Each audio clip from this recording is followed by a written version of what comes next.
আর দেরি কেন, আমাদের বাগানের খিরসাপাত আমগুলো কিন্তু অলরেডি পাকতে শুরু করেছে। অসাধারণ, অত্যন্ত অত্যন্ত মিষ্টি এবং রসল আপনারা দেখতে পাচ্ছেন। আঁশবিহীন একটি আম, খিরসাপাত আম। বিসমিল্লাহির রহমানির রহিম। আসসালামু আলাইকুম। বিশ্বাস ফ্রুট অ্যান্ড ফুডের নিজস্ব আম বাগানে আপনাদের স্বাগতম।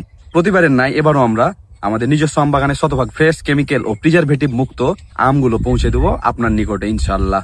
আপনারা দেখতে পাচ্ছেন বিশ্বাস ফ্রুট অ্যান্ড ফুড এর নিজস্ব আম বাগানের খিরসাপাত আম। এটি চাঁপাইনবাবগঞ্জের জিআই পণ্য। এই আমটি আঁশবিহীন, অত্যন্ত রসালো, মিষ্টি স্বাদ ও সুগন্ধযুক্ত। যারা এখনো এই আমটি টেস্ট করেননি তারা আসল আমের স্বাদ উপভোগ করতে পারেননি। এই আম একবার খাবার পর আপনিও আপনার পরিবারের মুখে থেকে যাবে এই আমের স্বাদ। এই আমটির গড় ওজন 180 থেকে 260 গ্রাম পর্যন্ত হয়। 3 থেকে 4টি আমে 1 কেজি হবে ইনশাআল্লাহ। এই আমটি বাংলাদেশের পাশাপাশি পুরো বিশ্বে একটি জনপ্রিয় আমের জাত। পুরো বিশ্বে ছড়িয়ে পড়েছে এই আমের স্বাদ। আপনি যদি এখন পর্যন্ত এই আমের স্বাদ উপভোগ না করে থাকেন, এখনই অর্ডার করুন আমাদের ওয়েবসাইটে অথবা কল করুন আমাদের স্ক্রিনে দেওয়া হটলাইন নাম্বারে। বিশ্বাস ফ্রুট অ্যান্ড ফুডেই পাবেন কম দামে সেরা আমের নিশ্চয়তা। ফ্রেশ খান, ফ্রেশ থাকুন।